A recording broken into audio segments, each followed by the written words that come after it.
Hi, I'm Bari, and my hometown story, my little town story, is really a tale of two cities.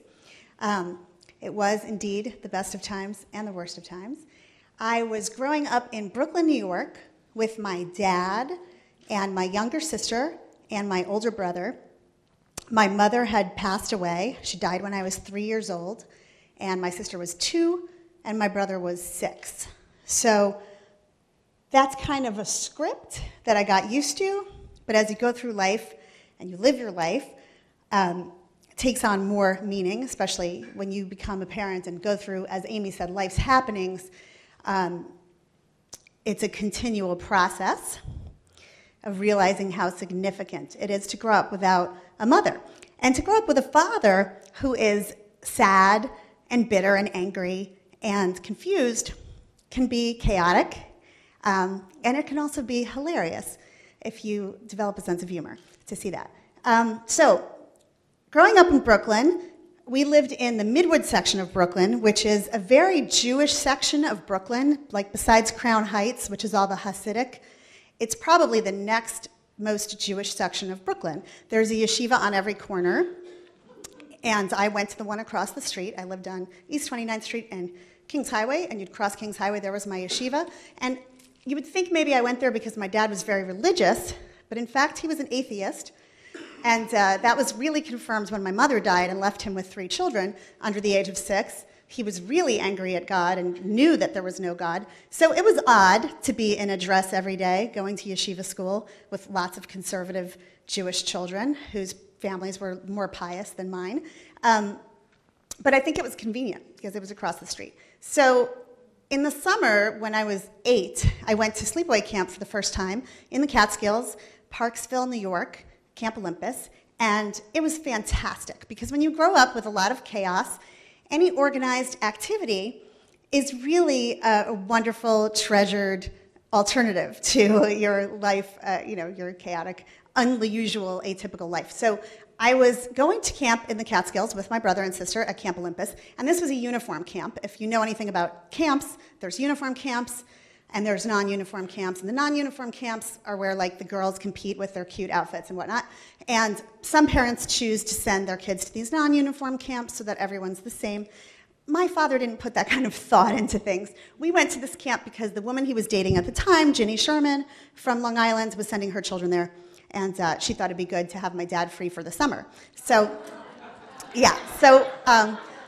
we went to uniform camp too with her kids, Ricky and Steffi, and I loved it. It was really fun. Color war and all the different things. And you know, when you're growing up like without a mother and also with a father who is not saying, yay, you, but more like, yay, her, to, lots of women that are going by, it's fun to be somewhere where people are like, yay, you, the counselors, and you get a star, and you get a stuffed animal, and you get, like, little fun things. So it was exciting, and I really enjoyed camp. And my second summer at camp, when my dad came to pick us up, something had changed. He was, 40 pounds lighter. He was not smiling. And we got in the car, and he said, you guys, we're not going to go back to Brooklyn. We're moving to Fairfield, Connecticut. And I thought this was odd because we wrote letters back and forth like you do in camp, and he never mentioned that there might be a move or any kind of big life change happening. And so that was kind of peculiar. And we had an aunt and uncle that lived in Fairfield, my dad's brother and his wife.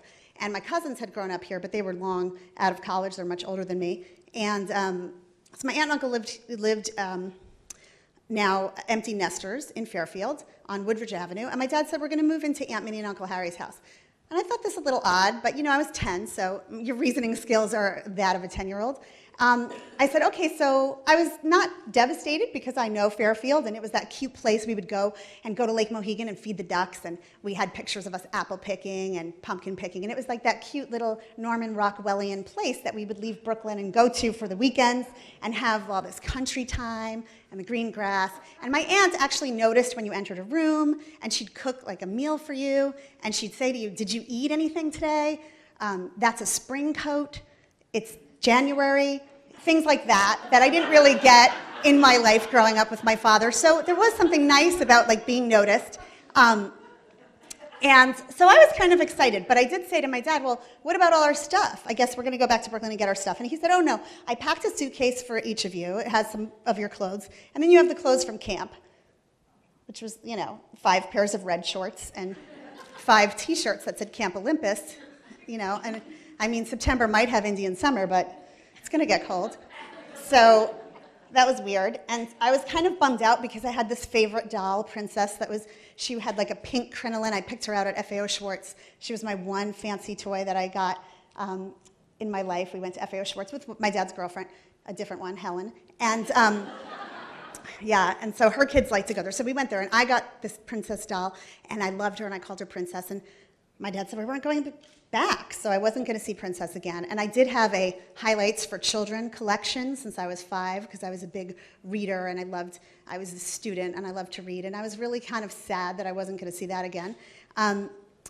And all my clothes and all our toys. And my brother had a huge collection of Army soldiers and Navy, 400 pieces of Army Navy soldiers that he loved, and his acoustic guitar. And we weren't going to see any of that again. And that was kind of a bummer. But, my dad has a miraculous ability to not be attached to anything. And so he couldn't understand why we would be attached to anything. I mean, because, us having separate feelings from his feelings was not really a concept my dad grasped. He's 83. He still doesn't really grasp that concept that anyone would feel differently about anything than he does, but that's another story. Okay, so reeling it back in. So we drive to Fairfield, to my aunt and uncle's house. And on the way, my dad told us, it's going to be great. Eric, you're going to go to Jennings Junior High School and start the 8th grade there. And Bari and Dina, you are going to go to Fairfield Woods Elementary School. And this sounded so cool to me because Fairfield Woods, it sounded very sort of poetic and over the hill through the woods, and country. And I was not going to be in Midwood in Brooklyn. And I thought oh, that sounds nice. It had this nice ring to it. And I guess it was a weekend when we got there because by the time we started school a few days later, my aunt had corrected him. No, actually, the elementary school is called Jennings, where I met Amy and my other friend Linda, who are here tonight, which I love that I met them that year, and here they are. But the junior high is actually called Fairfield Woods. And I remember really feeling disappointed about that. The 2 things that disappointed me was that I left all my stuff in Brooklyn and that I was going to Jennings, because I liked the name of Fairfield Woods. And I'd sort of gotten attached to it in the 3 days, because I guess I was looking for something to attach to. So that was a bummer. But anyway, started school at Jennings School, 5th grade, and it was great, and I made friends, and, as children do, assimilated and got adjusted to the whole new situation. It was cool that I could walk to school, because in Brooklyn, somebody had to walk us to school. You guys are walking across Kings Highway, where people got hit by cars, and I saw someone's brain splattered as a kid. So you didn't send your kids to cross Kings Highway by themselves. But here I could walk to school by myself. Ooh, okay, so anyway, my aunt got a little tired of us after 5 months, and it was time for us to get our own place. So we moved to the other side of Fairfield, Henderson Road, and now we were districted for the Mill Hill School. But we finished out the year at Jennings, and then the next year started Mill Hill School. So there's a lot of transitions, a lot of assimilating going on. And when I was in the 6th grade, on this street that was now our street, our own house, we got a lot of flyers that said, we're having a block party, street-wide tag sale. And I thought these things were so cute, because this did not happen in Midwood. And then it was the holiday time, and we got a flyer that said, we're organizing Henderson Road Christmas caroling. And I thought this would be so adorable, because I'd never seen anything Christmas in real life. I'd only seen it on TV, like Fonzie's little Christmas tree, that little, sad Christmas tree. And all my Christmas experiences were like the Brady Bunch. It was nothing in real life. So I was excited. And I said to my dad, they're organizing Christmas caroling, Dad. I want to go. And he was like, there's absolutely no way any of my kids are going Christmas caroling, which seemed odd because he didn't believe in God and he wasn't religious. But there was just no way that was going to happen. So I thought, all right, so plan B, it'll be fun to answer the door and see my friends from school who are Christmas caroling. And I had these visions of getting eggnog and apple cider and or hot chocolate and serving it to them. I didn't know what goes on. I thought you bake cookies and I'm going to see my friends there with their scarves, singing and all jolly and happy with their perfect, cute families. And so the night came and that they were Christmas caroling, and I guess my sister and I and brother had sort of forgotten it was that night, and we didn't prepare any hot cocoa or cookies or anything like that. So the doorbell rings, and we hear them actually sort of coming down the street. We hear like, "Oh, come all ye faithful," and like all this, it was really sweet and cool, and I was so excited to open the door, and my dad was like, "Oh my God, it's the Christmas carolers. You guys run upstairs and hide." And I was like, this is so odd. It's such an odd reaction, to something so sweet and happy. And we were like, "Dad, we want to answer the door. Run upstairs and hide." And I look at my brother and sister, and I said to my brother, "Am I Anne Frank? What's going on here?" So we went up the stairs, and my brother and I are sort of laughing because we sort of join in the forces of like the hilarity of my dad's insanity. And we're running up the stairs, and there's like a transom, and the lights are all on in the house, so everybody can see that we're running up the stairs. And then we hear them say, "There they are, they're going up the stairs." And we're sort of looking at my dad like, this is ridiculous. We should really answer the door. No.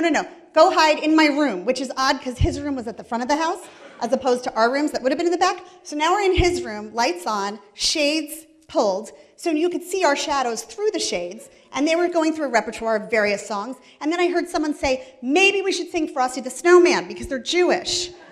So now we're offending them because they're not sure if they're offending us, and they're trying to find the right song, something non-religious. They went on to sing Rudolph. My brother and I are laughing. My dad is angry. He wants them to leave. Finally, it was about I feel like it was a 30-minute holiday concert outside our house.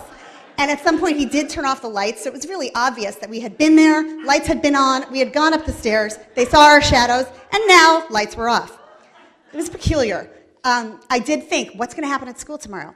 And anyway, eventually, they moved on. And I went to bed that night, and I realized, I think at that point, that I was going to be ice skating on the precipice of insanity and lunacy for the next 7 years until I graduated from high school.